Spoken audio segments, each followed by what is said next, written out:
Welcome to Lost in the Woods, a 15-day countdown to the worldwide release of The Legend of Zelda Breath of the Wild. In this series, I'm dissecting one game from the Zelda franchise every day with the goal of separating the core Zelda game elements from the fluff. I'll show you how Breath of the Wild is the culmination of 30 years worth of Nintendo defining, losing, rediscovering, and finally perfecting exactly what makes a Zelda game great.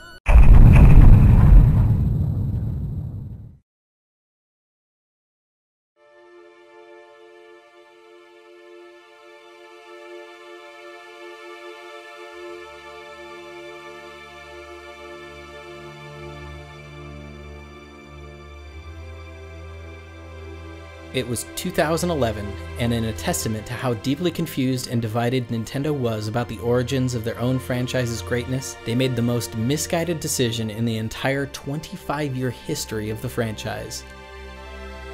Nintendo committed to 100% linearity. The fans wanted story? That's what they'd get. At this point, Nintendo stopped caring that they were lost in the woods, decided that the trees really were quite lovely, and set up a base camp. If they couldn't get out of the woods, man, they'd own the woods. And so Nintendo set out to develop the best plotline to date, and it was gargantuan in scale and scope. What they gave us was gameplay interspersed with enough cutscenes that a literal movie has been dubbed by Zelda Universe TV and uploaded to YouTube. And it's pretty good too. It's like watching an official Zelda anime stocked to the brim with history, lore, and character development. Skyward Sword goes all out in pleasing their fans by showing us the origins of the goddess Hylia, building up a cute love story between Link and Zelda, the origins of the Master Sword, the explanation for the reincarnations of Link and Zelda, and many nods to the origins of the different races found in the earlier titles. They even managed to introduce a baddie so bad that he pulls the puppet strings above Ganon himself.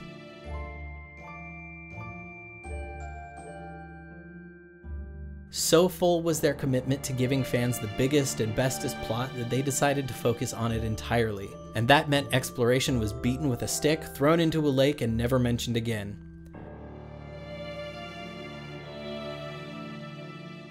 First, they nixed the overworld, pretending that the awkward-to-control bird sequences were similar to sailing around the Wind Waker's expansive ocean. It wasn't.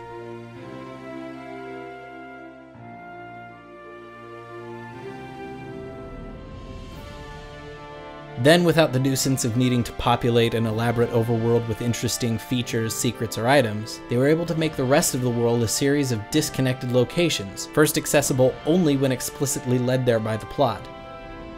The entirety of the game as a series of fetch quests set inside extremely polished hallways.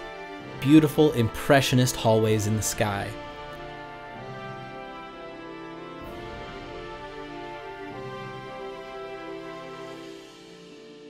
But we're not done yet. Leading up to the release of the game itself, Nintendo started a marketing campaign with the goal of giving fans even more lore and history with the release of Hyrule Historia, a whopping 276-page physical art book that presented the official interconnected timeline, tons of concept art from every game across the series, and it even included an additional 32-page Skyward Sword manga.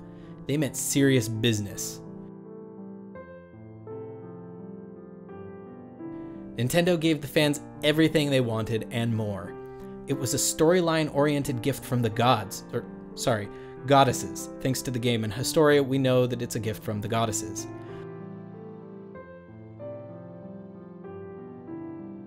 I can imagine Miyamoto, Aonuma, and the rest of the core Zelda team combing through 25 years worth of Zelda-related materials. Together, they were all gathered in the storage grotto beneath their base camp deep within the Lost Woods, cracking open hidden treasure chests and blowing the dust off the original dungeon maps.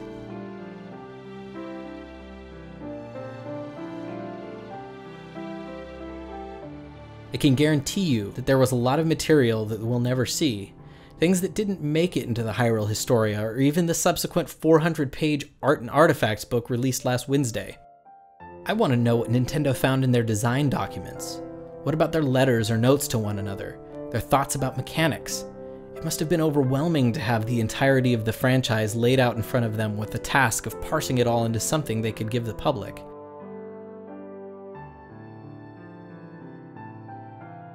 We got Skyward Sword and the Hyrule Historia. Nintendo? They got clarity. They, for the first time in 25 years, realized that they had been wandering aimlessly through the Lost Woods, and they had just found the map and compass.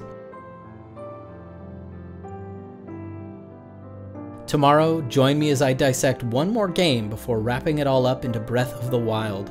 A Link Between Worlds on the 3DS is the underground battle where they secretly tested and strategized for the slaying of the boss that lurks within the Lost Woods. Soon, Nintendo will no longer be, well, lost in the woods.